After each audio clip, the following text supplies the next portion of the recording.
Bismillah walhamdulillah wassalatu wassalamu ala rasulillah Sayyidina wa maulana Muhammad ibn Abdillah wa ala alihi wa sahbihi wa la hawla wa la quwata illa billah ma'adu. Yang kami hormati Bapak Kasih PHU Kementerian Agama Kota Malang, Dr. Andes Kiai Haji Mukhlis MM, Jamaah KBIRU Universitas Brawijaya tahun 2023 yang dirahmati Allah. Alhamdulillah kita akan memasuki sesi yang kedua untuk materi bimbingan manasik haji kali ini, dan alhamdulillah sudah hadir di tengah kita Mukarrom Kiai Haji Mukhlis, yang beliau adalah Kepala Seksi Kantor Kementerian Agama Kota Malang. Tapi untuk KBIRUB ini sebenarnya beliau ini sudah dilaksanakan tahun 2019. Beliau sebagai pembimbing ibadah TPI. Nah, itu cukup banyak ya jemaah kita rombongannya di Kadri. Jadi sudah biasa beliau dengan KBIRUB, dan alhamdulillah Abang Mukhlis, Abang Mukhlis ini tiap tahun setiap bimbingan manasik kita mesti mendatangkan mengundang dari Kementerian Agama, dari Kasih PHU. Bapak Ibu yang dirahmati Allah, kami sampaikan secara singkat ya, bahwa beliau ya Kiai Haji Mukhlis MM ini selain sebagai sekarang ini menjabat Kasih PHU, ini beliau juga membalik juga ya, karena beliau pengisi kajian tetap di Masjid Jami Batu nih, Kota Batu. Ya, ada di channel YouTube-nya beliau ya, bisa dicari nanti di channel YouTube. Beliau juga pernah menjabat sebagai Kasubag PU Kementerian Agama Kota Malang, sebagai Kasih Pontren, pernah juga sebagai Kepala KUA, ya, saya kurang tahu KUA, dan beberapa kali menjadi pembimbing ibadah haji, ya, pembimbing kloter. Dan alhamdulillah beliau sudah dengan kita. Bapak Ibu yang Allah memang menghadirkan dari Kemenag ya, sebagai penyelenggara haji dan umroh, agar kita bisa mendapatkan langsung informasi-informasi yang valid, yang sesuai dengan apa yang sudah diatur oleh pemerintah, oleh Kementerian Agama dalam hal ini, agar kita tidak hanya mengikuti informasi-informasi yang berseliweran di media sosial ya, di grup-grup. Meskipun untuk informasi pelunasan mungkin belum turun ke presnya, tapi insya Allah itu kalau dari Kementerian Agama ada banyak hal yang bisa disampaikan, dan kita akan mengikuti materi tentang kebijakan pemerintah dalam hal ini Kementerian Agama dalam hal yang terkait dengan perhajian tahun 2023 ini seperti apa. Nah, mudah-mudahan kita bisa mendapatkan informasi langsungnya dari Kementerian Agama. Dan karena beliau juga beberapa kali ya membimbing atau mendampingi jamaah, nah insya Allah juga bisa ditambahkan dengan hal-hal yang terkait dengan pengalaman-pengalaman perhajian. Untuk menyingkat waktu, langsung saja kami persilakan pada Dr. Andes Kiai Haji Mukhlis MM untuk menyampaikan materi. Alhamdulillah wasyukur.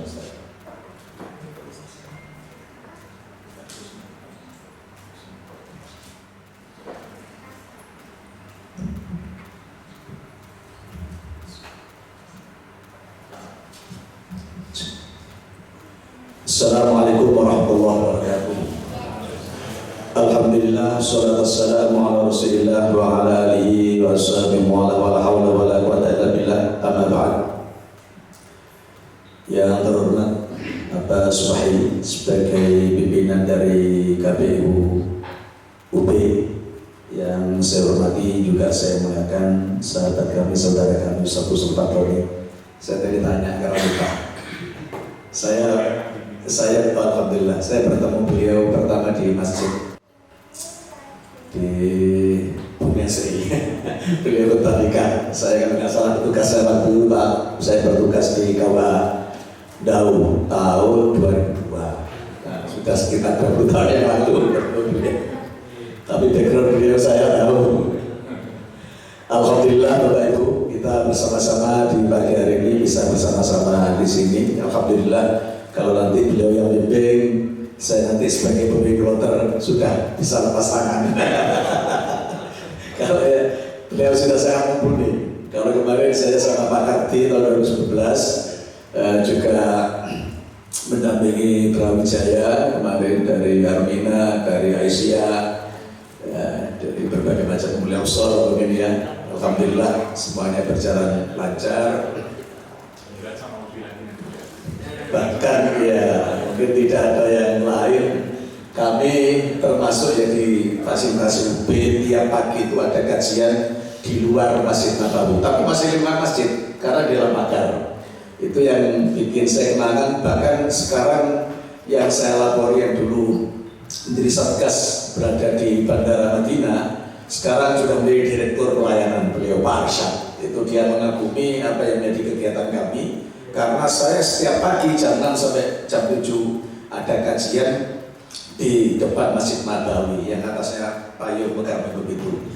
Jadi itu sesuatu yang membahagiakan. Jadi secara bergiliran dari Brawijaya, dari SR memberikan kesempatan di sana tiap pagi dan tidak pernah diusir. Katanya orang-orang nanti diusir, tidak ada. Kita pakai ID card petugas, kita mengadakan pencerahan kepada para jamaah. Ada pasut Masjid Nabawi, apa yang perlu dilakukan, rodo di mana, karena banyak jamaah yang tertipu. Mungkin ketika manasik dia hanya mendengarkan pokoknya rodo itu karpetnya hijau, itu kan masa lalu. Kalau sekarang semua karpet hijau. Makanya apa yang disampaikan oleh beliau terupdate barangkali baru pulang umroh, ini malah bersyukur. Jadi saya dulu juga agak tertipu ya sama KBA, diajak ke Cirona untuk bajirikan mengambil air. Ternyata Cirona sudah ditutup saat itu. Jadi haji itu tiap tahun biasanya ada sesuatu yang baru.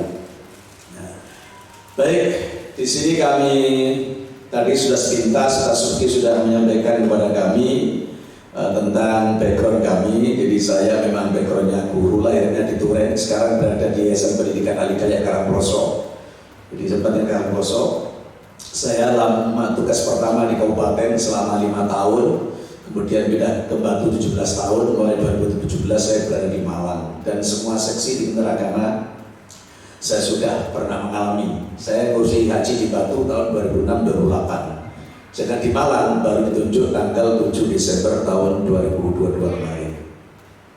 Sehingga saya masuk ke sini juga cukup bahagia karena semuanya muda-muda semangat-semangat. Pastilah saya di sana. Jadi enaknya saya kemarin insya Allah bagian KBA yang relatif orang-orangnya cukup sehat dan sangat terdidik sehingga lebih mudah kita. Yang penting kita bereferensi aja. Jadi pengalaman saya menarik kemarin itu saya jam 11 malam itu diundang oleh kloter Solo di Mina itu. Dan kloter yang bertengkar karena antara visi jamaah dan pembimbing tidak sama. Nah kalau saya sebagai pembimbing, kalau jamaah sudah dibekali literasi, dibekali ilmu, ya sudah tinggal melakukan, pembimbing tinggal ngikutin aja. Jadi tidak diperlukan bahwa nanti kalau pembimbingnya saya dari pemerintah, jamaah itu harus ikuti pembimbing dari pemerintah, enggak juga, ya enggak juga. Kalau dia bisa mandiri, maka kemandirian jamaah itu salah satu tujuan daripada manasik haji. Jadi sedikit tentang pengalaman kami. Jadi kami juga sempat ke Saudi 2007, 2009, 11, 12, 14, 15. 2019 itu pengalaman kami di sana. Kemudian Majelis Taklim sebagaimana disampaikan, saya insya Allah ada 5-6 tempat di Batu, termasuk Masjid Andor Batu tiap malam Rabu, di ATV itu di Nurul Qalbi itu minggu pagi, tiap minggu pagi. Tapi khususnya saya hanya minggu ketiga dan beberapa masjid yang berada di Kota Batu. Khusus kalau setahun sekali termasuk Masjid Jami Malang nanti di Madinah. Termasuk saya. Baik Bapak Ibu, hal-hal yang sebelum ke slide, ada hal yang perlu kita sampaikan. Jadi yang pertama, ya, kami harapkan sebenarnya data siapa yang berangkat ini sudah ada dalam kami. Insya Allah sekitar 20 hari yang lalu. Tapi data ini belum boleh dipublish, ya, menjadi rahasia. Kapan data jamaah Kota Malang itu dipublish? Akan dipublish pada saat sudah ada kepres tentang pelunasan. Jadi insya Allah Maret lah, awal Maret insya Allah. Kalau seandainya kepresnya itu dari Februari, saya lebih bersyukur lagi karena persiapan kami lebih lama, kemudian persiapan jamaah juga lebih lama. Tapi ada berita-berita yang menggembirakan. Di saat sebenarnya kami juga agak ditekan mana datanya, dikes macam-macam. Satu sisi kita dilarang mempublish data itu. Jangan-jangan nanti dipanggil dikes, kita perintahkan paspor, tiba-tiba datanya nggak masuk, kan begitu. Tapi data sebenarnya sudah ada di kami. Sekedar informasi bisa sampaikan, ya. Yang hampir pasti berangkat satu adalah jamaah haji tunda. Dari Malang itu nanti yang berangkat yang KTP Malang jumlahnya sekitar 1035. Dari 1035 itu yang 404, ya, sekitar 404 itu jamaah tunda yang sudah melunasi tahun 2020. Dan ini yang tidak perlu menambah ongkos lagi. Insya Allah seperti itu. Tapi kita nunggu kepres draft yang diusulkan pembicaraan antara Kementerian dan DPR seperti itulah adanya. Bahwa yang sudah dilunasi tahun 2020 tidak akan menambah biaya.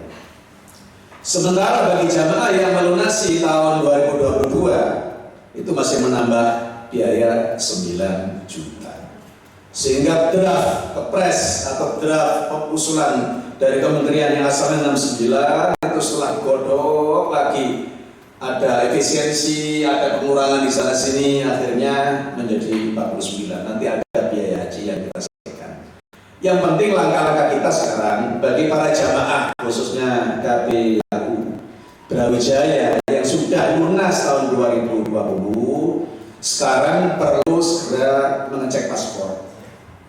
Kalau nanti pihak imigrasi sebagaimana dimuat dalam media sosial maupun media mainstream, televisi, koran, itu tidak diperlukan rekomendasi, saya alhamdulillah. Bukan berarti saya kehilangan pekerjaan, enggak. Pekerjaannya malah bagus, malah mengurangi pekerjaan kita. Karena dari mungkin 100-an atau 70 tamu di Kementerian Agama, kira-kira 90% tamunya rekom umroh. Jadi setiap hari itu rekom umroh ada kurang dari 30 sampai 60 orang setiap hari di kementerian dari berbagai macam biro. Sehingga kalau nanti dihapus, ya kita bersyukur sedikit mengurangi tamu-tamu yang berjalan, betul juga kantor sedang direhab. Kita terima kasih aja.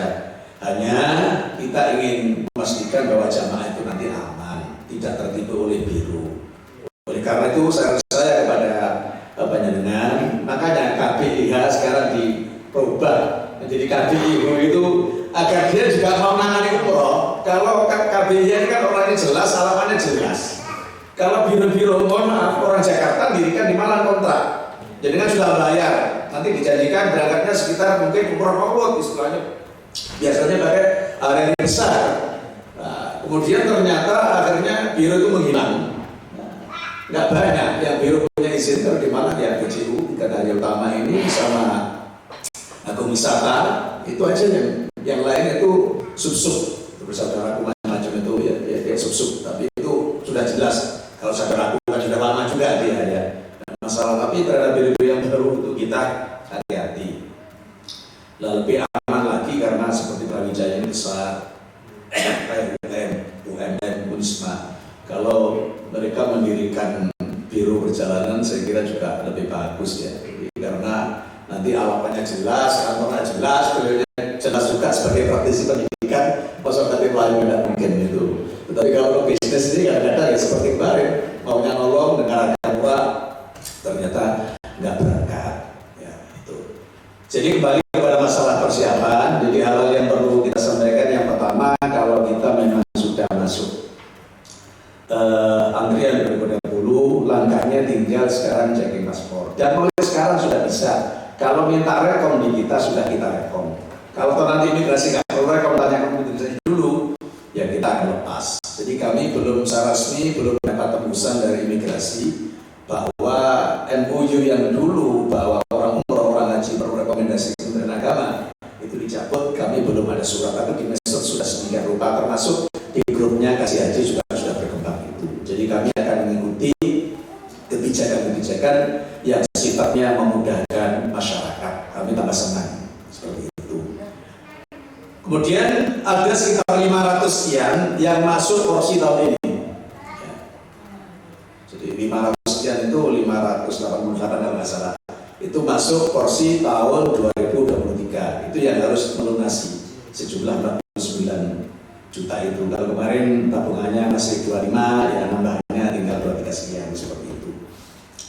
Kemudian ada juga 41 orang dari jamaah sepuh yang mengikuti percepatan berdasarkan list. Itu nanti akan dipanggil oleh Kementerian Agama, akan dihubungi. Kalau nanti orangnya sudah ikut KPIHU, ya dipanggil oleh KPIHU. Kalau dia mandiri, dia akan kita panggil. Itu sekitar 41 orang jamaah yang usianya di atas 45 yang mengikuti percepatan berdasarkan list dari Siskohat Pusat. Jadi sekarang sudah ada istilah usulan percepatan macam-macam sudah ada. Nah, bagaimana dengan penggabungan? Aturannya belum turun. Kalau kemarin penggabungan itu sekarang tidak kurang diperkenankan kalau hasil rapat Zoom. Alasannya dikhawatirkan menggerus orang yang sudah ada dalam waktu yang lama. Sebenarnya ini dihilangkan itu bukan apa-apa ya, karena kasihan yang ternyata lama masa nih dinding dengan yang apa ya digeser dengan yang baru masuk. Itu dasar logikanya seperti itu.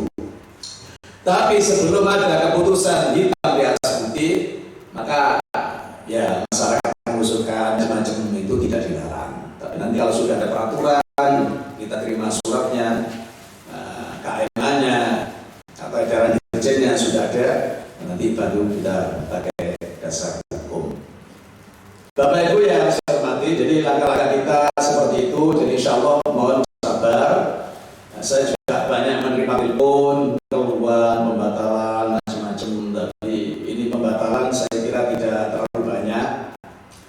Yang alasannya mohon maaf dan mohon izin, kadang-kadang para jamaah itu belum memiliki alasan secara syar'i dan kadang-kadang dia tertipu. Mohon maaf, panjenengan kalau daftar haji itu kan untuk umroh aja. Nah, ini tugas kita sebagai seorang mubalagh itu memberikan pencerahan mana yang wajib, mana yang sunnah.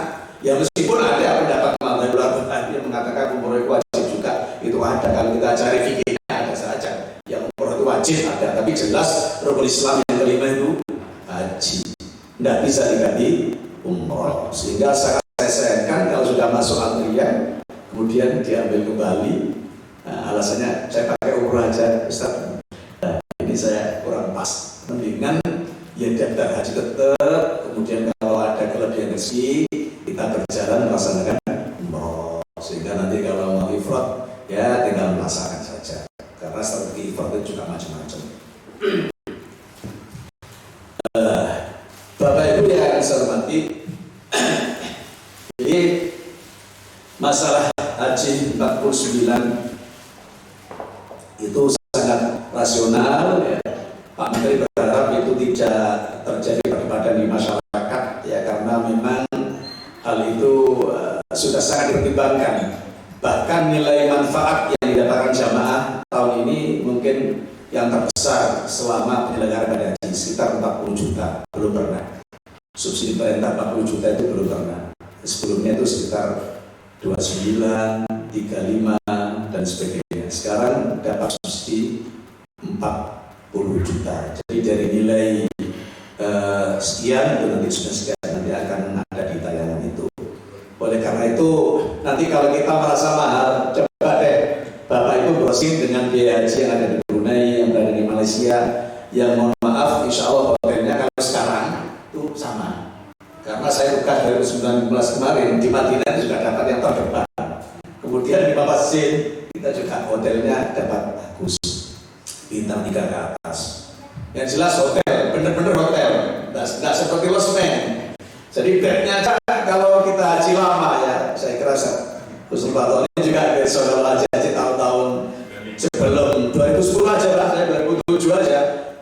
kayak gitu. Jadi ini hanya besi, bolong-bolong itu ada dalamnya, kemudian sekitar ada kasur, kemudian atasnya kain, gitu aja. Udah bantalnya kainnya baru, gitu aja sudah. Selimutnya biasa. Kalau sekarang ya kayak hotel, ada cleaning service, ada room boy, itu sudah kayak gitu semuanya.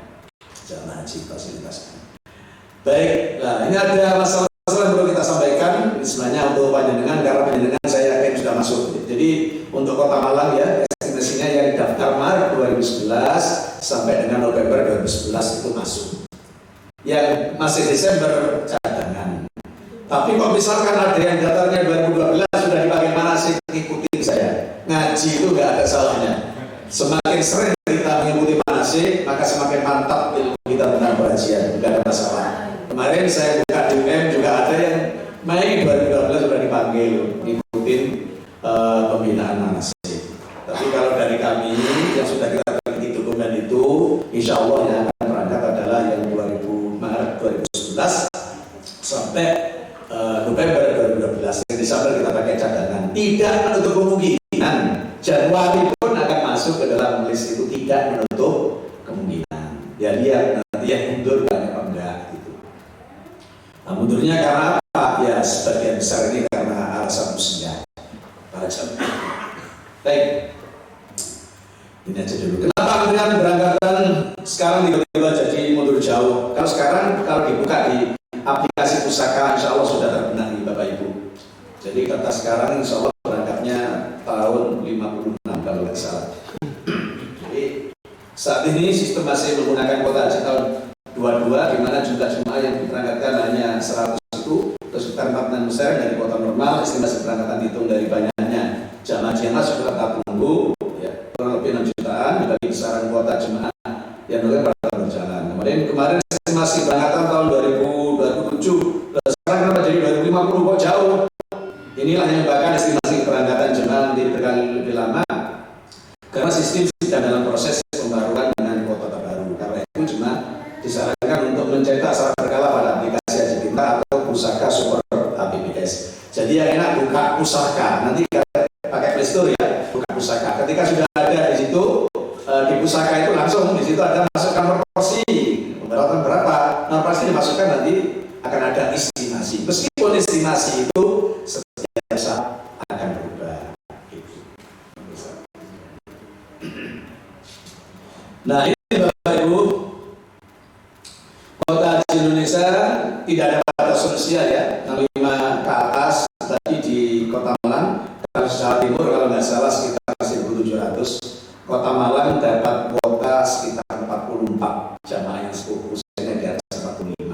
Itu bisa berangkat lah, 90 bisa berangkat. Tapi mudah-mudahan semuanya sehat, intinya sehat ya. Kemudian dari kuota total 221.000 jemaah di reguler 2003 320, yang khusus 17.680. Nah ini ada grafik kuota dari tahun ke tahun, pernah 2015 168 ribu jam, 16 168 masih tetap, 17 meningkat menjadi 221, 18 21, 2019 231. Ini jadi ini ada kisah, tapi saya kaji itu tetap senang. Betapa kisahnya. Misalnya begini, termasuk ada teman dari Wijaya, jadi diminta cukup Ustaz. Akhirnya kita tuh sama Umal itu ya anak muda-muda yang ngir-ngir sebagai sampah, hidupnya sama Umal. Tapi saya bersyukur, saya tetap bersyukur bisa bercengkrama dengan mereka. Ya, tetap bersyukur. Jadi tugas sudah dikaji oleh pemerintah sampai ya itu. Bahkan sangat bermanfaat karena pernah diundang orang Solo apa itu. Sekedar disuruh menjelaskan kapan waktu Jawas, kapan waktu Abdul, waktunya Jamarot itu jam 11 malam. Saya jelaskan karena saya bawa kitab juga terus referensinya ada itu, ada Al-Buni, ada Haji Fadlul Akamun, macam-macam, ada buku saku ya, Basori Alwi, ada buku saku ya, mutar kecil-kecil itu. Teman-teman dari RS juga ada rombongan ada bersama bawa bukunya aja, Basori Alwi dibawa, ada buku saku. Nah, mungkin nanti kalau dari KPAU menerbitkan buku itu akan jadi bulanan. Di sana nggak usah risau kalau ada macam-macam pendapat. cukup ngikutin kiainya yang berada di KPAU saja. Insya Allah sudah sah dipertanggungjawabkan dunia akhirat seperti itu. Jadi 2023 ini kembali 221, mudah-mudahan ada nambah. Meskipun Gusman nanti siap kalau ada di luar negeri, ya, tidak sampai kuota segitu Indonesia siap menampung. Ya takutnya itu nanti di Mina jadi kredit. Kalau menambah tapi tetap ideal, alhamdulillah. Soal fasilitas kami juga belum bisa menjanjikan. Apakah akan berkasur seperti tahun 2002? Kami belum bisa berjanji. Apakah makannya 3 kali nanti?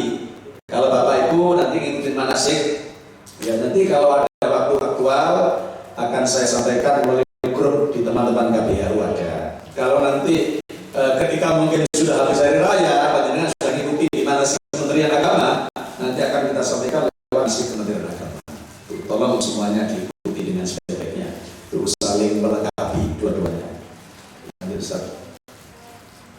Ini tentang biaya ya, dari 2010 kalau saya 27 itu masih 27 sekian-sekian, masih 27 sekian-sekian ya. Sama saya jual mobil itu hasilnya dipulang ya, alhamdulillah diganti yang lebih baik 2 tahun lagi tadi.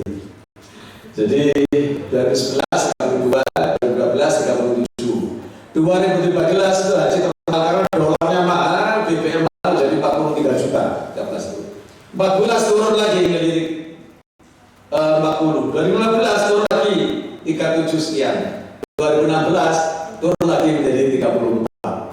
Nah, ini seperti itu biaya itu. Jadi nanti masyarakat nggak perlu sekarang berbondong-bondong ngambil anggaran nanti pasti nanti 60, nggak bisa seperti itu. Kalau kebetulan dolarnya turun, kemudian juga apa namanya afturnya BBM-nya turun, insya Allah biaya haji akan bisa lebih murah.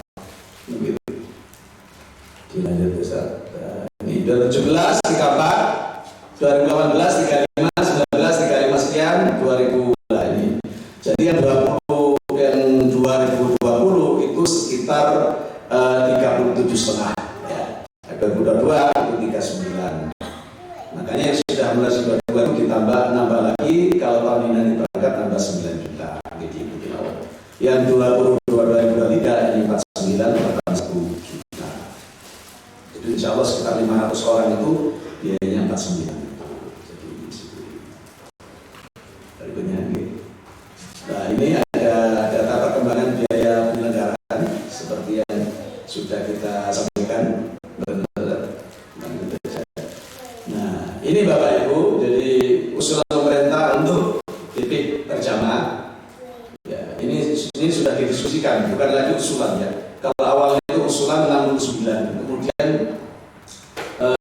DPR membentuk panja, akhirnya disepakati antara kementerian yang mewakili pemerintah dengan DPR, biaya haji itu adalah 90.637,26, terdiri dari ini ada komponen BPIH ya, sebesar 49. BPIH ini yang dibayarkan oleh jamaah 55,3%, kemudian komponen nilai manfaat 40 sekian, itu diambilkan dari laba. Nilai manfaat itu dari laba tabungan ibu-ibu. Loh kok besar sekali?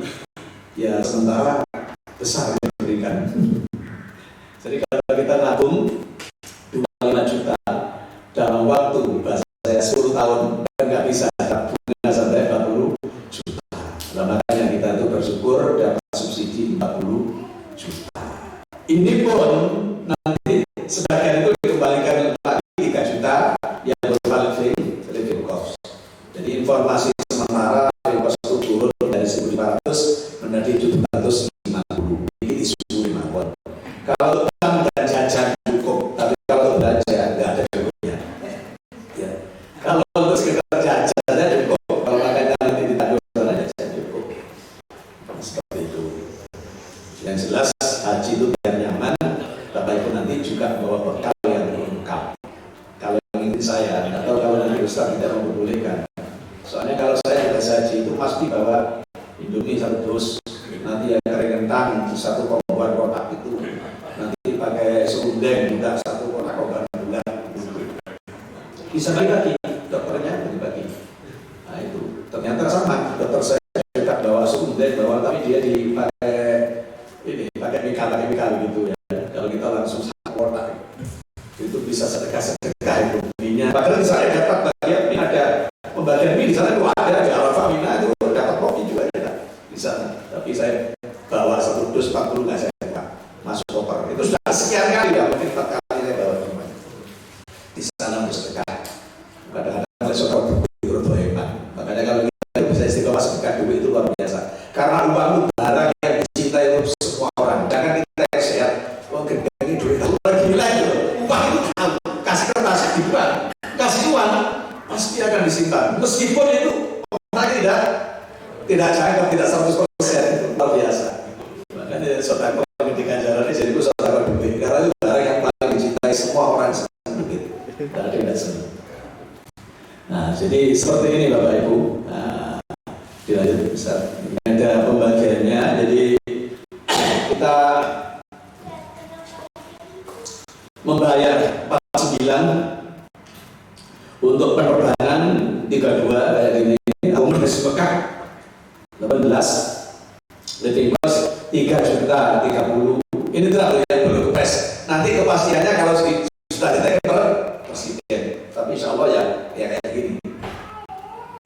3.30 ini sekitar 750 real. Ya.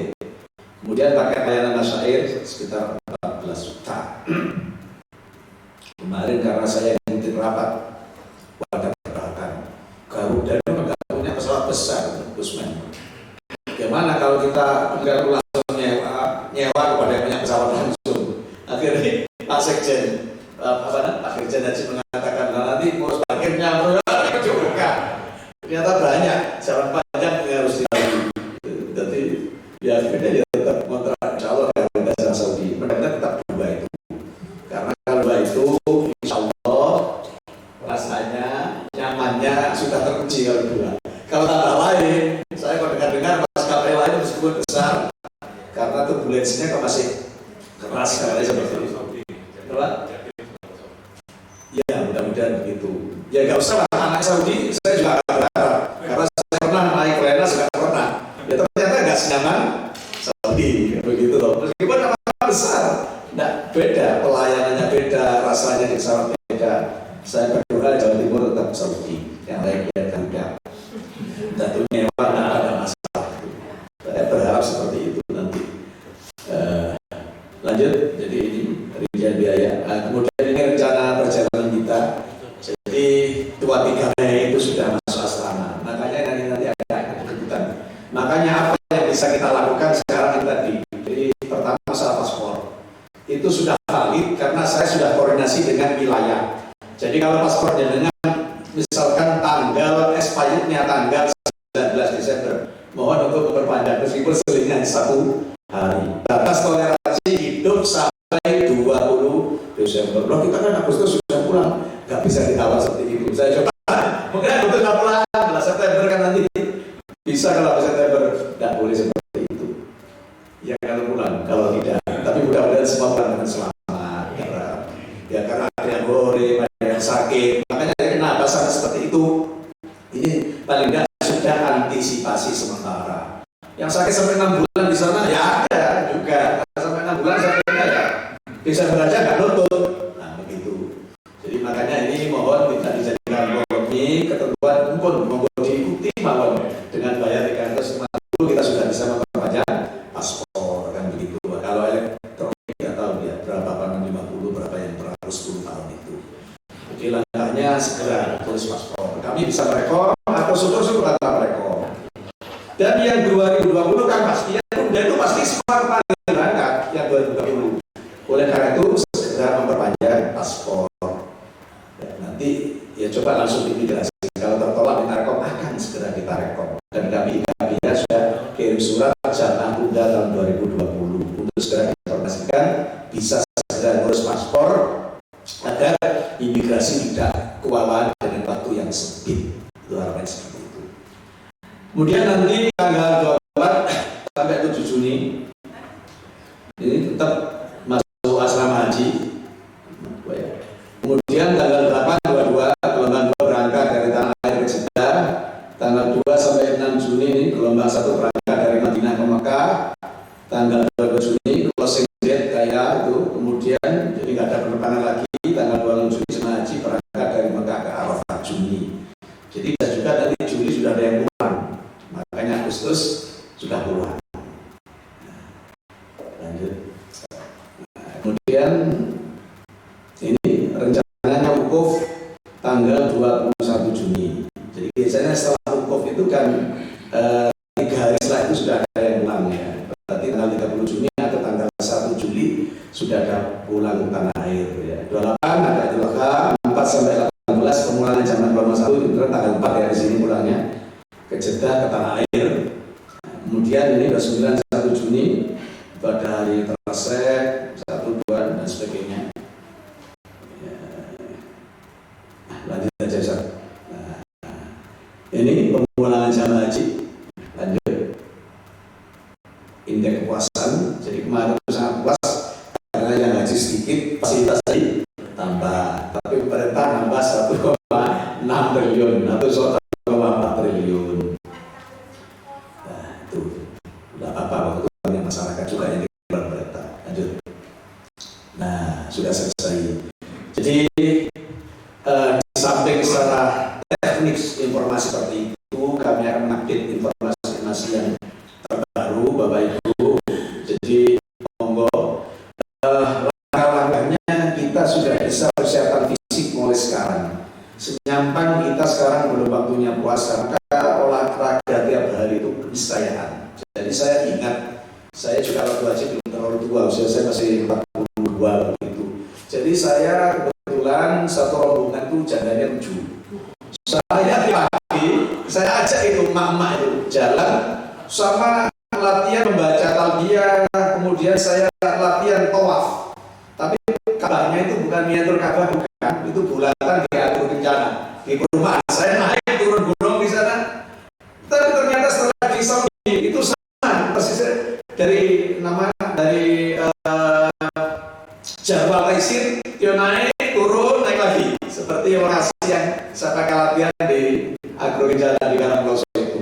Jadi saya sudah berlatih saat itu, sehingga alhamdulillah satu rombongan meskipun jandanya 7 nggak ada masalah yang sakit.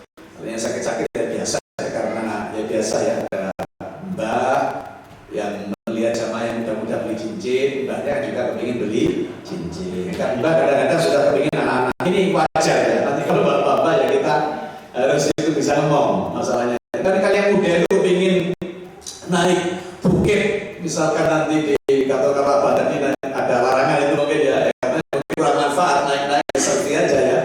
Nanti di Arafah itu akan ke Jabal Rahmah, mbah-mbah nggak mau tinggal juga, sampai istri saya cemburu saat itu ya. Kenapa yang dituntut kok mbah-mbah nggak saya gitu kan? Mbah-mbah saya menantunya nggak mau, jadi maunya dengan saya. Sehingga istri saya nangis-nangis sebelum dengan mbah-mbah yang kita tuntut lagi Jabal Rahmah. Kita nanti ikuti aturan. Kalau misalnya kita nggak boleh, nggak usah cerita. Tapi saya ingin ke Taif, belum pernah misalnya. Saya jalan 9 kali belum pernah Taif, kemarin diajak nggak mau, sudah dokter-dokter aja. Mungkin saya masih yakin masih ada kesempatan di sana. Alhamdulillah nanti seperti itu ya, insya Allah. Kemarin sih diajak Pak, kita belum mau. Jadi itu Allah. Jadi olahraga sekarang pembiasaan kalimat-kalimat thayyibah, makanya biasanya dalam acara agenda manasik itu kadang-kadang selalu diajak baca talbiyah, meskipun itu belum sunnah. Kalau kita lihat dalam kitab Mughni, sunnahnya membaca talbiyah ya ketika mulai niat ikhram itu sampai tahallul kan, sampai syukur gitu ya. Ya kalau nanti di tanggal 10 itu ada 2 madhab ya, satu sunat takbir, satu baca talbiyah. Ya pokoknya sampai akobah talbiyah masih disunatkan kalau dalam kitab Mughni itu ya. Sampai kita akobah tetap sunnah. Tapi itu kan sudah hari raya, takbiran juga nggak apa-apa kan begitu. Jadi masih tersek ya, kita tersek tanggal 10 waktu akobah itu. Nah, seperti itu. Jadi monggo baca talbiyah ya, nggak apa-apa. Mungkin 1 kali 3 kali bersama-sama, kemudian nanti baca dalam hati itu lebih pas, saya kira seperti itu. Nah, monggo, saya kira apa yang saya sampaikan sudah cukup. Maka nanti kalau ada hal-hal yang perlu ditanyakan nanti akan kita sampaikan. Tentang vaksin bagaimana? Belum ada keputusan. Kemarin memang sempat dicabut tentang vaksin meningitis karena memang kewalahan katanya nggak ada stok. Kemudian kemarin kemarin saya sempat pedagang obat ke kantor. Nah, kalau saya nggak ada kompetensinya Pak, kerjasama dengan jenengan kerjasamanya dengan Dinkes. Kemarin juga ada orang yang menguasai vaksin di Jawa Timur ini sudah nawarin, antum informasinya kok di Detik, Kompas, katanya jamaah haji wajib booster kedua. Yang mau saya kemarin booster kedua itu ngerekes malam itu. Soalnya malamnya nggak bisa tidur, habis dari rumah sakit, karena cucu di rumah sakit, pulang, pengen gizi, minum STM, minta nakjun. Ternyata semalam nggak bisa tidur, lah paginya habis nggak bisa tidur tuh, booster malamnya ngerekes sama ngetok sampai besok malam lagi. Baru kemarin malam setelah jam 12 itu baru bisa ngirim sini semua sakit semua.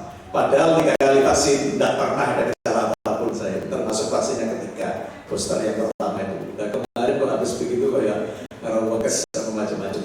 Sehingga hasilnya apa? Ketika mau vaksin itu kita benar-benar kalau bisa berangkat vaksin itu habis tidur telap. Begitu. Saya kondisi fit, tidak habis pergi dari mana-mana. Kalau kondisi kita capek divaksin, biasanya dampaknya itu muncul ke dalam tubuh. Saya belum dokter, tapi kenyataan pengalaman seperti itu. Kalau semula itu ya biasanya kita nyaman-nyaman saja. Kemarin karena habis tidak bisa tidur, tahun malah bekas, tapi sekarang sudah sehat lagi karena sudah 4 kali. Jadi nanti jangan ditanyakan kalau ketentuan vaksin nanti meningi di sana enggak.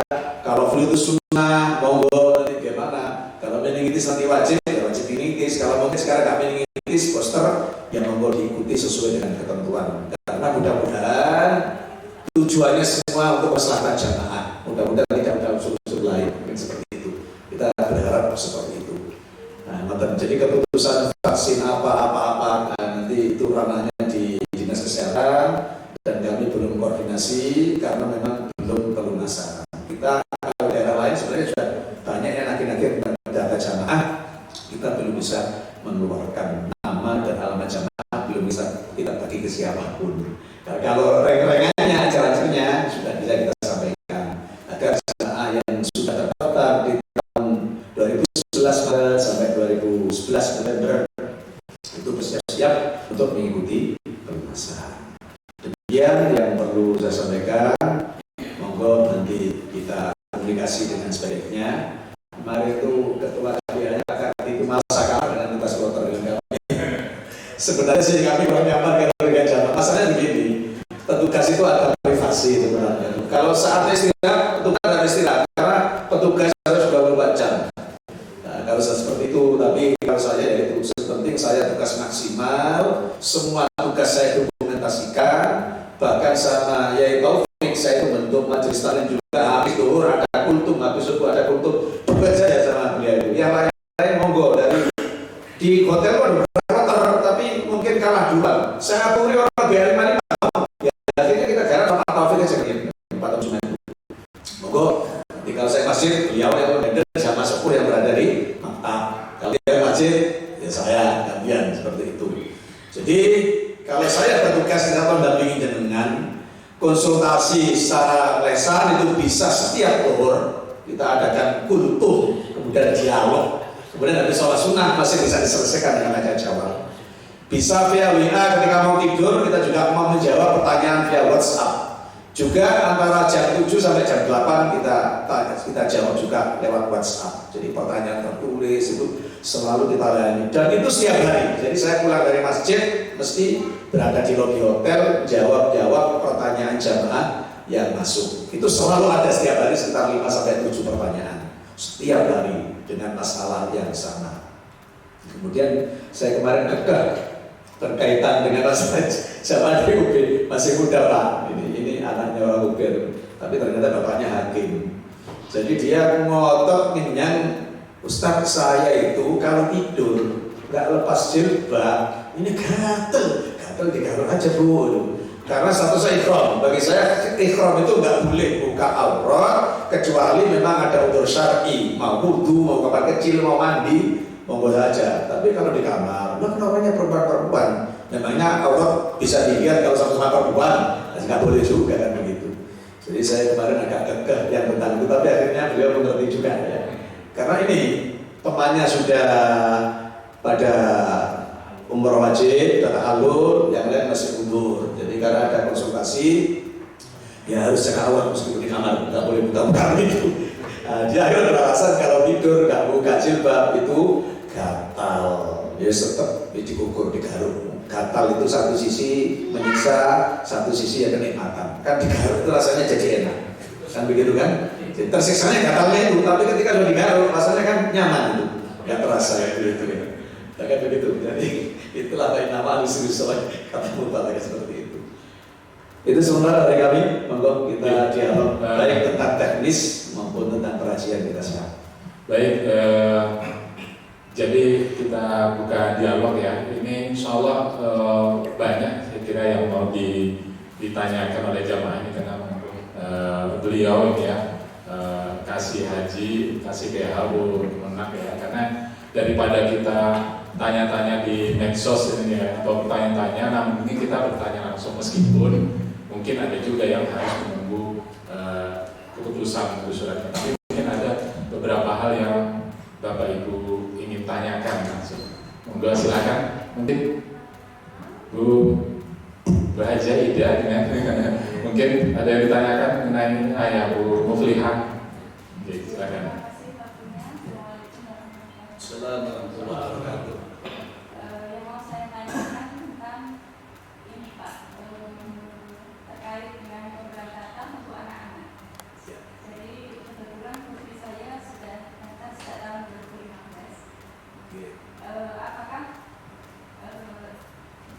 apabila insya Allah sekarang tahun ini saya bisa berangkat, apakah putri saya bisa bersama saya? Karena mengingat putri saya perempuan. Iya. Ada dua orang putri, yang satu umur sekarang ini umur 18, ada yang satu 17. Apakah ada aturan yang memaksa itu untuk pengajaran anak-anak? Terima kasih waktunya.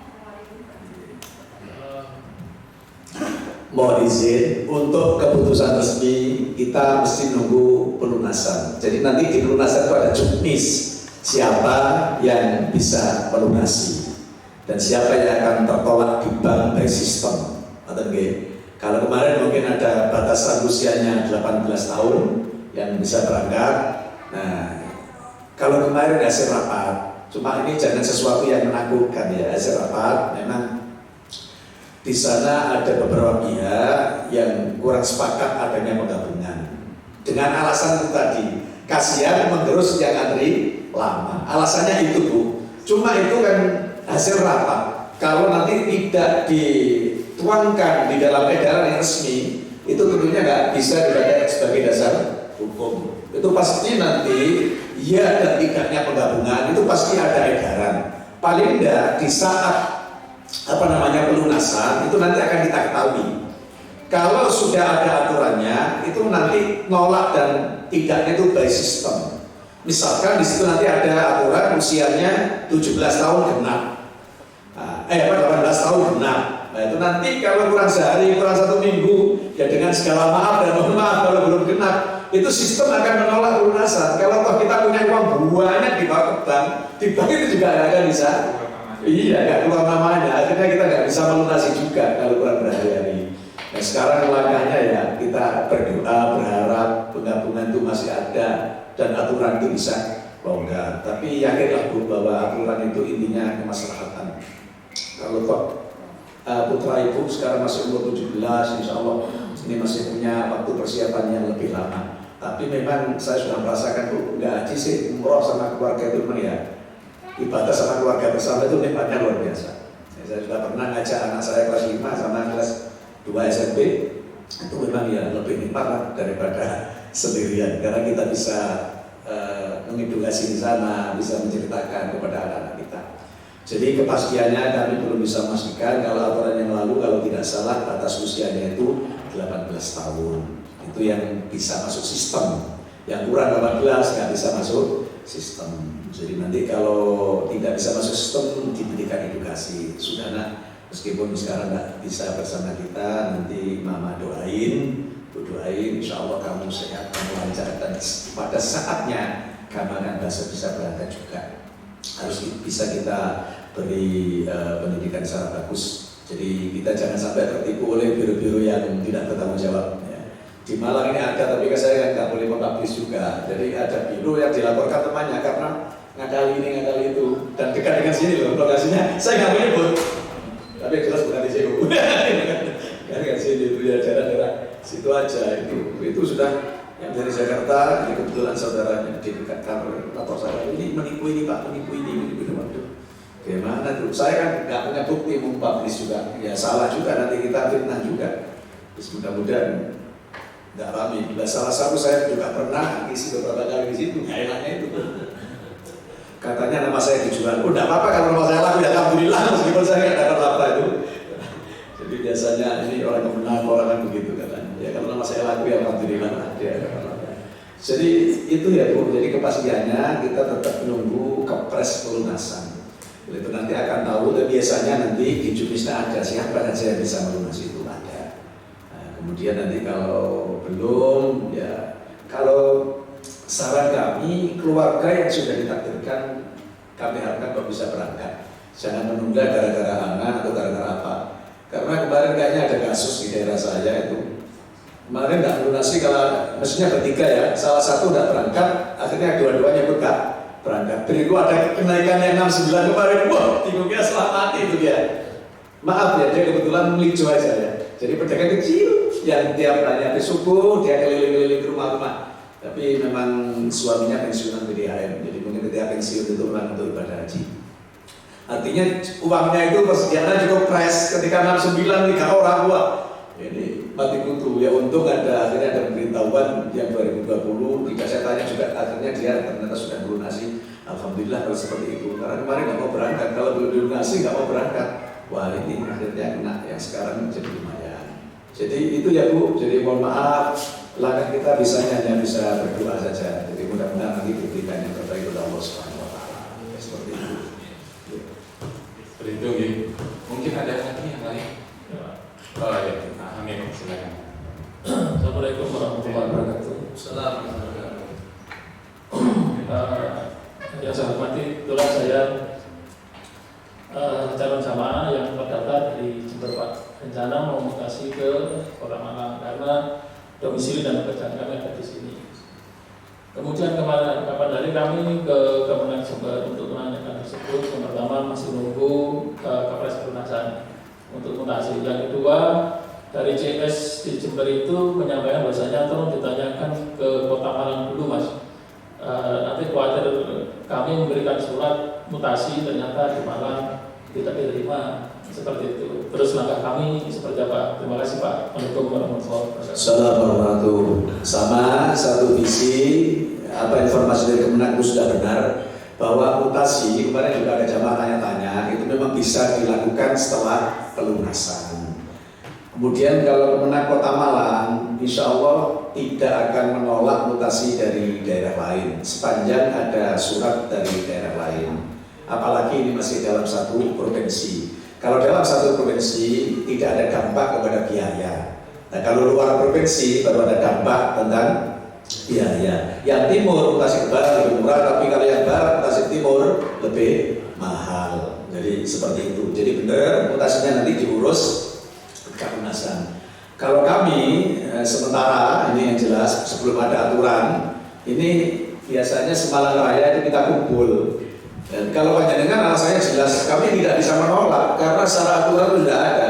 Orang boleh mutasi satu karena dinas, dua karena keluarga semukhrim, ikuti bapak, ikuti suami, ikuti istri, itu ada dasar aturan semua. Kecuali kalau mutasinya karena KBH, nah itu tergantung kebijakan Kemenang.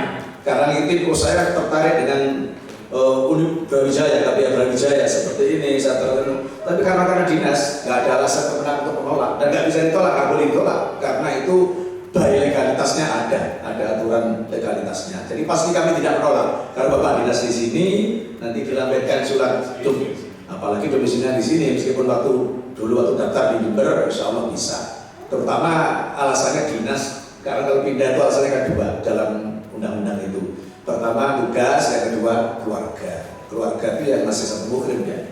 Jadi suami, istri, ayah, anak seperti itu. Menantu itu nggak bisa ya percepatan ternyata kemarin itu nggak bisa juga kalau menantu ternyata. Padahal menantu dia keluarga dekat. Jadi begitu Bapak ya, jadi insya Allah bisa dan itu legal mutasinya. Jadi perlu surat dari sini gitu. Tidak perlu surat langsung minta dari sana, nanti mutasi ke sini pasti diterima karena itu ada aturan tentang mutasi itu boleh. Kecuali kalau hanya ikut KPIA, nah ini itu perlu kebijakan. Aturannya sebenarnya tidak boleh. Bolehnya mutasi itu kan karena tugas yang pertama, yang kedua ya karena keluarga tadi ya, karena ngikutin keluarga, salah satu suami ke istri, ikut bapak atau bapak ikut anak, itu dibenarkan ketika ada dalam satu kakak atau masih ada hubungan nasab seperti itu. Nih, jadi itu nanti tidak perlu surat keterangan, bapak minta mutasi aja, tapi bapak ke Kemenak sana, dasarnya Kemenak memberikan mutasi itu harus dilaporkan surat tugas atau domisili yang terbaru mungkin seperti itu, dan nanti ke kita juga dilaporkan. Nanti akan dibantu oleh beliau dari pihak Brawijaya untuk menguruskan kantor. Oke? Itu juga sekaligus untuk kita ada juga jamaah yang dari NTT. Jadi dari NTT memang waktu beliau dinas di sana dulu itu daftarnya di NTT. Sekarang memang sudah di berjalan. Jadi kan sama kasusnya gitu. Ada surat dinas ya? Dia tugas di sini ada ya? Kalau tugas kalau bisa, hanya karena kan nggak mungkin ke NTT. Dari timur ke barat ini kayaknya biayanya turun dia itu. Tapi nanti ikutin aja prosedur, tapi prosedurnya melalui provinsi. Kalau antar provinsi nanti biasanya kan ada penyelesaian biaya gitu. Kayak tahun lalu itu kita ada dari Bekasi nambah. Ya. Baik, untuk yang mutasi sudah ini gitu. Kalau NTT mungkin nggak nambah biaya karena NTT itu kalau nggak salah itu embarkasinya Surabaya juga. Kalau nggak salah banyak Lombok, NTT, Bali itu embarkasinya SUB kalau nggak salah. Jadi itu biaya sama ya, tinggal mutasi. Mutasi itu nggak ada biayanya Bapak Ibu, saya tegaskan. Jadi kalau di Malang mutasi keluar, mutasi mana nggak ada biayanya. Jangan ngasih titip, udah kita dicukupi dari pemerintah. Insya Allah sudah seperti itu. Baik. Ya silakan Pak Sulit ya. Ya. Oke Pak Sulit. Assalamualaikum warahmatullahi wabarakatuh. Insya Allah pada tahun ini saya dipanggil oleh Allah untuk melaksanakan ibadah haji. Tapi kepercayaan saya masih 99%. Belum, yang 1% ditentukan oleh Kemenak. Karena sampai saat ini saya belum dapat surat panggilan dari Kemenak. Jadi masih 1%. Jadi Kemenak pun bisa membatalkan saya kalau misalnya ada surat panggilan. Daftarnya tahun 2011 bulan September. Kemarin saya sudah mulai yakin ketika hari Kamis saya buka estimasi haji lewat aplikasi itu masih di 2024. Kemarin sore saya buka estimasi haji saya sudah menjadi 2023. Amin, alhamdulillah. Artinya insya Allah saya bisa berangkat di tahun ini. Tapi pertanyaan saya, ini kapan saya menunggu keyakinan saya tinggal 1% panggilan ini karena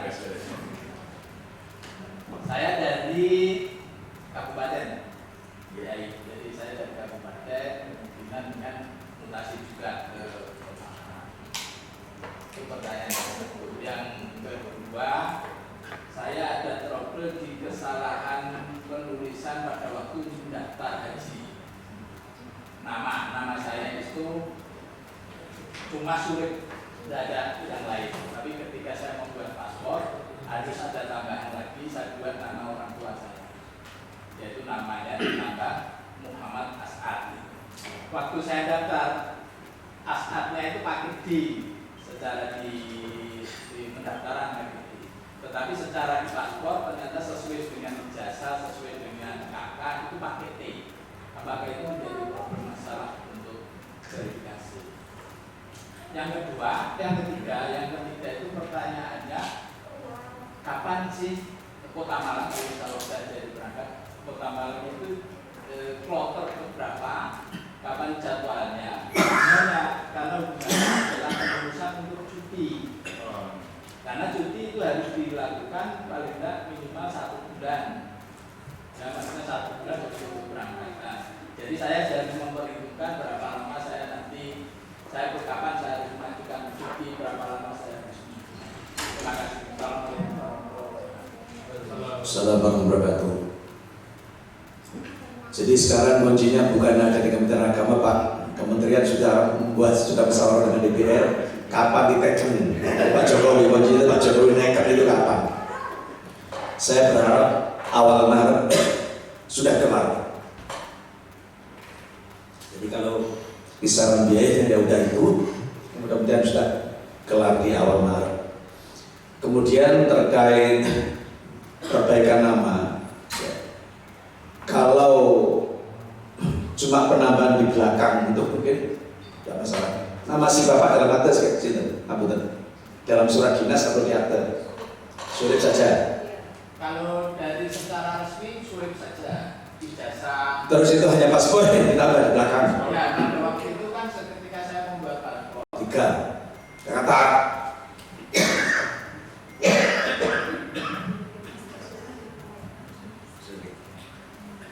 Ketika membuat paspor ada suatu peraturan yang mungkin saya dengar itu bahwa memang untuk pergi ke Arab itu harus diberikan nama.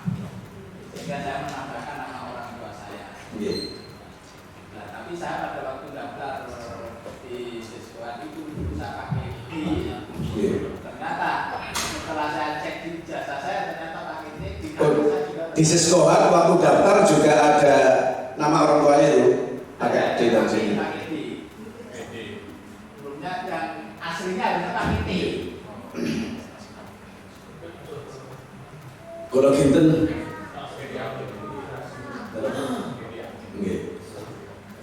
nanti kalau memang itu krusial kita berikan surat keterangan mungkin Mbak ya, surat keterangan. Mudah-mudahan tidak perlu merubah. Mungkin coba saya tanyakan ke teman-teman yang lebih teknis. Sebenarnya dokumen itu seharusnya sama semua kan begitu. Cuma sekiranya nanti yang dibawa itu kan hanya paspor. Jadi yang dibawa itu kan hanya paspor. Nah kalau pelunasan nanti, kalau kemarin di BPIH itu kan namanya cuma nama jelas nama jenengan dan BIN-nya ya, dan orang tuanya ya. Kalau nama di BPIH kan juga satu kata. Kalau di surat pendaftaran itu yang ternama nama lengkap, ada kata nama lengkap, saya cuma tulisan Surip. Ya. Kemudian nama ayah kandung itu Mu'as'ad. Ya. Pakai D. Mu'as'ad ya, pakai D. Terus waktu di paspor pakai T. Saya 2 kali membuat paspor. Paspor pertama itu saya untuk keperluan luar negeri ke Singapura atau mana itu memang harus saya karena saya memang ada rencana untuk misalkan beda isi saya enggak. Waktu itu paspornya memang waktu itu paspor 3 kata. Harus 3 kata. Jadi Surip Muhammad As'ad. Muhnya saja tidak boleh mu, saya harus buat surat keterangan. Mu itu artinya apa? Saya sehingga membuat surat keterangan bermaterai. Mu itu saya buat apa? Mu itu menurut saya kalau orang Jawa mu ya artinya Muhammad. Iya. Nah, akhirnya saya buat Muhammad. Itu juga tidak sesuai dengan di ijazah. Ijazahnya kata tunggal, tapi di paspor dari Muhammad karena orang imigrasi memintakan muhnya itu harus jelas. Mu itu apa? Sehingga saya buat, ya udahlah saya menyatakan dalam muhnya itu Muhammad. Saya kasih Muhammad karena orang Jawa kalau pasti saya yakin bahwa mu itu maksudnya Muhammad. Tapi saya waktu saya daftar haji itu pakai D. Tetapi paspor yang baru sekarang saya buat kira-kira 2020 yang lalu itu yang tertera namanya cuma satu Surip saja. Cuma ada di luar belakangnya itu ada tambahan. Iya. Itu cacat. Betul, Nah itu Surip Muhammad As'ad. Kalau kinten sudah betul Pak. Saya juga seperti itu. Namanya yang terakhir itu kalau dulu memang 3 nama itu langsung tercantum Mukhlis Mansur Muhibbat. Sekarang cuma Mukhlis, di endosnya dibaliknya Mukhlis Mansur Muhibbat. Saya kira ada apa-apa. Satu, bisa yang penting bisa pelunasan. Kalau sudah bisa pelunasan, sudah ada masalah. Paspor, tapi dokumen itu yang dibawa kan hanya satu, paspor. KTP pun tidak bawa, tidak apa-apa. Kalau orang negeri itu yang penting kita bawa paspor. Dokumennya itu saja. Kalau kita bukan masalah. Kemudian yang terakhir tadi. Biasanya memang yang rumit itu kan buat paspor. Iya, buatnya. Kalau sudah paspor jadi. Paspor jadi tidak masalah, bisa. Tadi yang ketiga terus. Keberangkatan. Oh iya. Jadi masalah cuti dan keberangkatan. Jadi kloter itu belum bisa disusun kalau jamaah haji belum melunasi semuanya. Karena nanti kalau disusun kloter, adanya kloter bayangan kosong, tidak bisa. Jadi nanti memang kayaknya kalau 1 bulan untuk biasanya seharusnya akhir Ramadan itu biasanya kloter sudah kelar. Jadi iya, jadi nanti ada pramanifest, ada manifest bahasanya. Jadi lah pramanifest itu kan dibuat berdasarkan orang yang sudah melunasi. Jadi kalau orang belum melunasi, ya kan nggak bisa disusun. Manifestnya itu daftar penerbangannya itu Pak, kloternya itu belum bisa disusun. Kalau jamaah belum melunasi, lah melunasi itu ada tahap pertama biasanya 2 minggu atau 1 minggu, nanti tahap kedua juga 2 minggu. Jadi paling tidak ada 2 tahap. Saya yakin ini juga akan 2 tahap, tak mungkin hanya 1 tahap. Karena perlu antisipasi kalau ada jamaah yang mundur karena sakit, karena apa, karena kurang sehat, barangkali seperti itu pasti akan cadangan akan masuk. Jadi kalau estimasi saya tadi ya, kalau Bapak insya Allah berangkatnya berangkat Bapak, kalau September berangkat. Karena kita sudah punya dokumen, makanya saya berani menyampaikan dokumen yang ada pada kami yang akan berangkat itu adalah Maret sampai November. Desember berjalan. Kalau Bapak daftarnya bulan itu September insya Allah masuk. Cuma kepastiannya memang nunggu kepres. Ketika kepres itu baru tahu kita terpanggil apa enggak gitu ya. Nah itu. Jadi soal itu manifest. Mudah-mudahan nanti di akhir puasa sudah bisa kelar sebelum cuti hari raya ya Pak. Masalahnya memang itu nunggu pelunasan 1, pelunasan 2 itu. Itu tidak mungkin manifest bisa disusun pramannya itu sebelum orang melunasi. Dan juga tergantung Qur'an kloter. Ya, jadi Qur'an kloternya nanti kita masuk awal, masuk akhir. Qur'an kloter pun itu masih dibijaki. Qur'an kloter biasanya Wilker Malang. Begini masalahnya. Wilker Malang nanti misalkan gelombang pertama, kloter pertama. Nah di antara Malang Raya itu kan akan semayanan, mana yang paling siap masuk kloter 1 kan begitu. Jadi yang di Qur'annya hanya per Wilker Pak. Yang per Wilker dulu di Qur'annya. Baru nanti Malang berapa, kota Malang Kabupaten Batu, lah ini biasanya musyawarah yang itu. Jadi kalau Qur'annya per Wilker, jangan disamakan dengan Jawa Barat. Jawa Barat beda ya. Kalau Jawa Barat itu kuota itu dibagi sampai kabupaten kota punya kuota. Kalau Jawa Barat, jadi mungkin ada kabupaten kota yang lebih siap, bisa saja dia lebih dulu lebih siap. Kalau di Jawa Timur tetap kendali dipegang provinsi meskipun jamaahnya banyak. Jadi kuotanya tetap kuota provinsi kita itu. Jadi kabupaten kota itu ya yang masuk list itu saja, nanti jumlahnya berapa. Kayak Malang itu 1033 yang KTP Malang. Dan biasanya di kota Malang itu sekitar 1300. Nanti orang-orang kabupaten yang masuk itu agak banyak. Dari Batu, dari Kabupaten Malang, itu banyak yang masuk ke Malang sekitar 300 biasanya. Jadi nanti sekitar 1300, jadi kita hampir 3 kloter. Seperti itu. Tapi insya Allah sebulan sebelum berangkat kan sudah kawan nih untuk mulai cuti dan mudah-mudahan. Insya Allah. Mudah-mudahan nanti bisa saling toleransi. Kalau kloternya nggak kelar-kelar, gara-gara nanti mengakomodir jamaah yang juga tidak segera lunasi. Makanya langkah yang kita sampaikan juga Bapak Ibu, mulai sekarang harus siap. Ketika pelunasan itu dibuka, segera melunasi. Jangan nunggu turunnya dolar. Maaf, ini saya dengar sendiri. Kadang-kadang masyarakat itu melunasi menunggu dolarnya turun dulu. Waktu dolar naik itu nunggu turun, itu saya dengar sendiri. Barangkali 1 minggu lagi nanti dolarnya turun, setelah turun kan.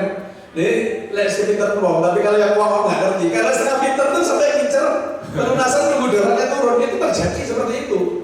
Nah, kita nanti turunnya nggak signifikan karena kita akan main estimasi. Toh berangkatnya masih sekian bulan yang akan datang. Jadi nanti ketika ada pelunasan, ya hari pertama, kedua itu dengan harus Bismillah sudah dengan modal yang ada, Bismillah melunasi pasti diganti oleh Allah SWT. Sudah nggak ada ceritanya orang haji atau miskin. Pokoknya hajinya benar, di sana nahan marah khususnya, tapi nahan marah sesuatu yang susah. Karena setiap haji itu saya tahu orang berkelahi. Ya, sampai mau nempel suami istri, nempel HP-nya yang suaminya. Semayanan nggak ketemu itu bisa marah. Ya Allah alam Ustaz. Kalau dari semat KBA ini ya karena ada sesuatu yang tidak tersalurkan itu aja dia dapat marah. Makanya saya sama Pak Taufik, ayo betul kita itu ada kegiatan rohani, kultum terus begitu. Jadi dengan begitu insya Allah ya bisa sedikit meredakan amarah itu. Dan kemarin ada Bapak Ibu jamaah yang marah-marah. Dia lupa, dia itu sama 2 petugas. Tapi ketika busnya tersesat, marah-marah petugas. Itu ya enak ya, petugas itu bayarnya besar. Dilaporin cuma koordinasi. Dan kita bisanya apa? Mau jemput pakai mobil siapa? Kalau ada bis tersesat, kita komunikasi dengan maktab, komunikasi dengan sektor. Itu yang bisa kita lakukan. Dia sama petugas. Dan memang haji itu banyak yang aneh-aneh. Di Mina itu air itu buah-buah. Loh kok bisa satu bis nggak ada yang bawa air gitu. Itu kan aneh juga. Padahal itu saya itu sampai air es itu karena kan menghilangkan pegal linu itu kan bisa kita tuh mengguyur air es. Saya tuh kalau linu satu minyak tawon, yang kedua es. Memang air es itu bisa menghilangkan linu, bisa langsung hilang linu kalau disiram dengan air es. Jadi sehingga kalau ke masjid saya nyimpan di kulkas pulang masjid, bocok sama air es, sudah pegelnya langsung hilang. Kalau minyak tawar masih nunggu beberapa jam. Seperti itu. Air es itu saya dapat teori dari Argo Kencana, dari Arema latihan. Oh dia berendam di air yang suhunya sekian. Ternyata teman-teman, ketika air es itu menyiramkan pegel itu langsung hilang. Jadi seperti itu. Jadi nanti ketika pelunasan Bapak Ibu harus segera melunasi. Nanti sehingga nanti bisa untuk persiapan yang lain seperti itu. Monggo. Nah, silakan baca ya. Mati lagi. Nah, bebas. Terkait pelunasan Pak, saya ini lunas 2020 dan konfirmasi pelunasan 2022. Dan ini nanti kalau saya misalnya di list masuknya itu pelunasan 2022, saya kan harus nambah ini kan masih lagi. Ini yang mana? Dan nanti keputusannya kalau sudah ada keputusan pelunasan itu tahunya nanti dari sistem. Saya menjawab nggak bisa. Tapi kalau berdasarkan teori Bu ya, jadi konfirmasi itulah kuncinya. Kalau lunas tapi nggak konfirmasi itu. Tapi sebenarnya di bank kan Pak sudah di bank ya Pak ya. Lah ini ya saya nggak dengar apa-apa. Ya mudah-mudahan lah. Sebenarnya kalau bahasa pelunasan ya sudah dilunasi. Tapi mungkin uang Ibu sangat banyak tapi nggak didebit untuk pelunasan. Jangan-jangan kalau nggak konfirmasi seperti itu. Bukan gini, kasusnya itu ini cadangan. Jadi saya sudah ngecek juga cadangan di Kota Malang itu pelunasannya sekitar 32. Jadi yang di list lunas 2022 itu semuanya adalah cadangan. Nah, Ibu Ida ini tahun lalu itu masuk cadangan. Nah, semua yang masuk cadangan disuruh konfirmasi. Ya. Jadi disuruh konfirmasi semua. Jadi seluruh Indonesia. Jadi saya lihat itu yang masuk kategori lunas tunda 2022 itu semuanya cadangan kecuali yang sebagian kecil yang memang mungkin bisa disampaikan. Saya pernah mendengarkan dalam satu rapat, ya, ini kan bukti tertulis. Jadi memang konfirmasi itu termasuk memegang kunci. Jadi ketika 2020 itu konfirmasi 2022, berarti dia termasuk pelunasannya 2022 yang harus menambah 9. Kalau sudah terkonfirmasi pelunasan tahun 2020, ya sudah tidak nambah.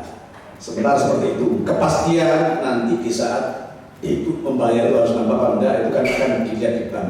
Tapi semuanya by sistem, tidak ada yang nakali, tidak ada yang apa. Insya Allah bank juga tidak akan nakali, karena sistemnya kan dari Siskohat.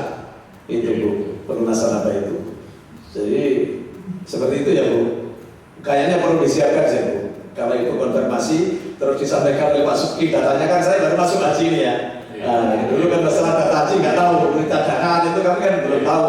Tapi yang jelas yang tahu sekarang itu data orang yang melunasi 2002 itu sekitar 2020 itu sekitar 400 berapa gitu ya, 404 kalau nggak salah. Nah, kemudian yang masuk 2023 ini 500 sekian, jamaah sepuh 41 itu kami tahu data itu sekarang. Jadi kuncinya itu di konfirmasi pelunasan 2022 kemarin. Nah, hanya saja memang yang menjadi nasional ini Pak. Karena ternyata semua yang masuk lunas tunda 2022 itu adalah yang cadangan. Nah, termasuk contoh kasus Kota Malang itu 32 orang itu semuanya cadangan. Nah, cadangan ini mereka tidak menyangka karena sudah masuk, ini tidak konfirmasi dan jadi ada yang menambah 9,4 juta itu memang ini menjadi pembicaraan nasional memang ini diskusi. Cuma ya sekali lagi memang tidak bisa dijawab kalau belum ada kepres. Gitu. Jadi kalau kami di kementerian hanya menyampaikan aturan yang berada di pusat, lambat itu hanya melaksanakan mendebet ya uangnya nasabah dan menerima setoran pelunasan dari pada nasabah. Jadi biarkan juga nggak bisa menggunakan sistem. Nah, kalau kita dari Kemenang hanya menyampaikan apa aturan-aturan dari pusat, insya Allah kalau memang Ibu situasinya cadangan dan konfirmasinya 2022, saya hampir yakin 99% termasuk jamaah yang harus menambah 9 itu. Ibu, insya Allah ada, Ibu ada. Hanya yang saya bingungkan itu kan saya itu sebenarnya kan lunasnya 2020 gitu loh. Kenapa waktu saya konfirmasi 2022 biasanya ikut aja memang disuruh untuk konfirmasi. Dan ini sekarang kita dianggap sebagai jamaah yang konfirmasi lunasnya 2022. Nah ini kan gimana ya Pak? Karena saya juga nggak pernah mengambil istilahnya konfirmasi saya ambil ya udah saya tetap di situ gitu loh. Jadi kalau mendiskusikan itu panjang dengan sebagai orang perbankan saya kira memang banyak titik-titik, tapi saya kira itu sudah digodok saat pihak kementerian kemudian sama DPR dan insya Allah kalau pihak bank itu juga tinggal pelaksana saja, dia tidak dalam posisi untuk menaikkan dan menurunkan itu. Nah kalau kami di daerah ya menyampaikan terusan aturan yang sudah digodok oleh DPR sama pemerintah itu kayaknya seperti itu Bu. Jadi kami menjawab rasional kayaknya ya susah. Data ketuanya sudah seperti itu. Ya saya berharap adalah insya Allah adalah Bu Rizky. Ibu ada apa-apa pasti ada lagi. Jadi mungkin banyak yang dari jamaah itu pesannya aspirasinya karena memang kan tidak mungkin keputusan dari Jadi mungkin kalau ada kesempatan menyampaikan ke tingkat wilayah atau pusat itu yang bahwa kami catat faktanya itu ya. ternyata yang lunas 2022 itu adalah cadangan. Nah cadangan ini memang disuruh untuk konfirmasi. Andai kata mereka waktu itu tidak konfirmasi maka masuk yang 2020 sehingga tidak perlu nambah. Ketika ini waktu cadangan tahun lalu yang belum ini di haji waktu itu ternyata ini semuanya bukan saya Indonesia semua cadangan itu konfirmasi. Nah itu yang mungkin barangkali data itu aja yang mungkin bisa sampai. Kita tanggal 2 ada forum itu coba nanti alasan rasul tanggal 2 itu kita ada rapat tentang biometriknya paspor. Mungkin visa nanti paspor itu juga kita akan usah dibawa ke pusat. Bisa jadi ini namanya pekerjaan kita. Kayaknya yang upload tadi disuruh jamaah apa? Nah, ini. Nah, jamaah bisa minta tolong KPI adminnya atau mungkin kayak sudah muda-muda ya diupload sendiri. Mungkin tidak terlalu susah. Kalau sudah ahlinya sih 5 menit 10 menit kalau dipilih ya selesai. Cuma yang sepuh-sepuh kan perlu bantuan. Cuma kami di kementerian tetap siap mendampingi para jamaah yang memang membutuhkan itu. Dan tanggal 2 itu ada pelatihan ya, tentang biopaspor itu. Jadi kayaknya nanti visanya ya pakai online juga. Walau alam kita gimana ya kita ikuti memang zamannya sama kayak gitu. Saya jadi petugas saja CAT-nya 2 kali ini sama jadi barangkali begitu Bu Ceja, mungkin kita titip aja aspirasi semua jamaah cadangan itu bahwa faktanya atau kondisi sebenarnya beliau-beliau itu adalah cadangan. Jadi yang ternyata kecuali memang yang ada memang betul-betul sudah masuk kuota 2022, sudah melunasi, yang sebenarnya berangkat tapi karena alasan tertentu, lalu kemudian mundur. Berarti kayak dia itu 2020 itu sudah membayar 3,7,5 itu. Ya, sudah. Cuma tidak konfirmasi ya, konfirmasi baru 2 gitu kan. 2022 masuk cadangan. Sudah saya konfirmasi benar. Terus karena 2022 saya masuk cadangan dan harus melakukan konfirmasi pelunasan, ya saya konfirmasi pelunasan. Jadi ya sebenarnya nggak saya kontak. Saya sisi banknya nggak ngerti juga ya, kalau sudah dilunasi 2020 terus dikonfirmasi pelunasan, loh konfirmasi kok tambahnya nangkat gitu kan. Saya juga sistemnya itu tidak bisa. Tapi kita ya hanya menyampaikan apa yang dijelaskan oleh pusat itu ya. Yang bahas kan semuanya Bu gitu. Jadi coba nanti coba kita. Cuma nggak tahu di sana itu ternyata yang ini tuh cadangan kan. Iya. Mungkin kita minta tolong dengan Enggak, bahasa saya begini, Pak, yang konfirmasi itu kan sebenarnya dia juga sudah bayar 3,5 ketika kan 2020. Kenapa dengan bekal konfirmasi itu kok harus nambah juga? Padahal uangnya kan sudah di bank mulai tahun 2020. Nah, mungkin kita tanya nanti seperti itu. Mudah-mudahan ada waktu untuk menyampaikan seperti itu. Karena judulnya sebenarnya adalah masalah paspor ya Bu, mohon izin. Jadi nanti kita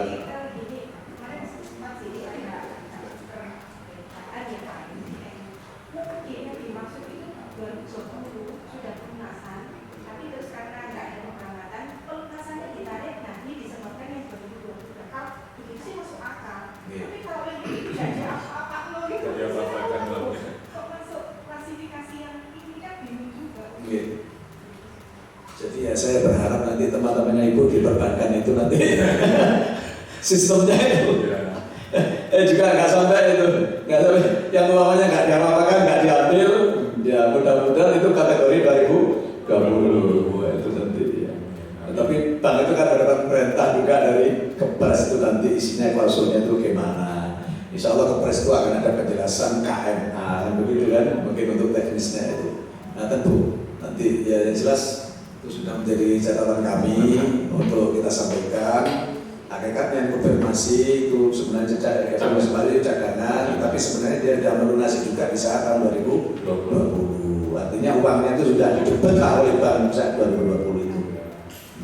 Dan bisanya kami tanya, kami nggak bisa protes ya, bisa banyak pelaksana. Bisanya bantu menyampaikan aspirasi dari jamaah kepada yang jenjang atasnya, jenjang atasnya ke atasnya lagi. Baik, mungkin ada lagi.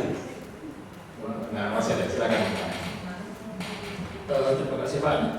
Nambahin masalah paspor. Kebetulan nama kami Wasukata Pak. Jadi Hamid Mawardi itu. Kemarin buat paspor masih belum saya tambahi atau belum saya endorse ke Wasukata. Karena saya pernah tanya ke teman yang di biro perjalanan, biro umroh, menyampaikan bahwasanya Saudi kalau nggak salah per tahun 2022 atau berapa gitu sudah 2 suku kata itu sudah tidak masalah, tapi itu semua tergantung biro juga gitu. Ada biro yang mewajibkan 3 suku kata, tapi teman saya itu dengan aturan dari Saudi 2 suku kata itu sudah cukup, sudah nggak perlu ditambah lagi. Itu nggak ada masalah selama ini perjalanan jangan sampai sekarang mengantarkan jamaah umroh, nggak ada masalah dengan paspor dengan suku kata. Kami dibuat paspor kemarin Pak karena belum ada surat dari Kemenag, surat rekom dari Kemenag. Jadi kami kemarin membuat paspor dengan alasan untuk wisata. Jadi untuk wisata ke Malaysia atau ke Singapura. Tujuan saya adalah buat paspor duluan untuk menghindari antrian nantinya pas diketok Kepresnya keluar semuanya berebut paspor, akhirnya kita lambat untuk mengurusnya. Jadi kami kemarin kita urus dulu, alhamdulillah sudah jadi. Rencana besok kami mau serahkan ke Kemenag Jember Pak untuk paspornya. Kemudian untuk yang saya tanyakan nantinya yang mengendos kalau memang diperlukan 3 suku kata itu kami sendiri atau dari Kemenag Pak? Terima kasih. Jadi kayaknya kalau masalah endos itu harus yang punya paspor yang datang Pak. Karena biasanya dalam Endos itu tetap ada prosedur wawancara, prosedur imigrasi. Jadi nanti kalau memang bisa kolektif kan ya, kolektif di KPIA, di Kemenak ya nggak ada masalah. Tapi kayaknya prosedur imigrasi sementara itu Endos tetap YBS, seperti itu. Saya juga mendengar dari imigrasi kalau Saudi itu memperlakukan 2 kata, tetapi alhamdulillah paspor kami tetap namanya 1, tapi di belakang di Endos menjadi 3 kata, sehingga nanti itu nanti akan ada sosialis semuanya, tapi memang waktunya saya kira semuanya begitu mepet ya, dan semuanya begitu harus Spartan kerja, nanti ada puasa, ada macam-macam, belum manasi Kemenak. Kami juga punya manasi gratis, saya tidak bisa melaksanakan juga, begitu kan, repot juga kita itu. Jadi insya Allah kita tunggu aja, tapi yang pasti kalau Endos itu nanti IBS, nanti mesti harus ngambil di Kemenak atau di KPI posisi paspornya nanti untuk di Endos secara mandiri. Jadi memang langkah Panjenengan itu bagus. Saya juga berharap seperti Panjenengan itu banyak orang, termasuk khususnya yang 400 orang itu. Jadi yang 400 orang kemarin sudah kita beritahu di grupnya KPIH, mau kita segera takjil 400 itu yang expired segera mengurus agar nanti tidak ikut kerumunan orang yang berbondong-bondong itu. Ini kalau daerah lain sudah ada yang manggil, sudah koordinasi migrasi, kita nunggu. Kemarin dimintai data sudah saya kirimkan. Datanya kasih haji sefilter. Jadi Malang Raya, Kapku Pasuruan, Lumajang, Probolinggo Kapku, plus ketua forum KPIHU sama sekretarisnya untuk diajak koordinasi. Datanya sudah saya sampaikan karena diminta kemarin. Cuma gitu, tapi data lainnya kepastian saya enggak. Tapi saya memang seperti itu ke imigrasi. Kalau ada yang ngurus paspor, nggak perlu dipersulit sih, Pak. Seharusnya gitu. Nanti untuk apa kan bisa jalannya imigrasi. Jadi kalau tidak laju umroh ya itu kata Bapak itu Malaysia atau mau ke Brunei bisa saja. Toh itu mungkin nggak ada catatan ya di paspor mau kemana-kemana itu. Kalau ada catatan, yang penting itu namanya paspor, keluar negeri kemana aja bisa. Karena sekarang paspornya sama. Internasional kan sekarang. Oke, baik. Jadi beberapa yang perlu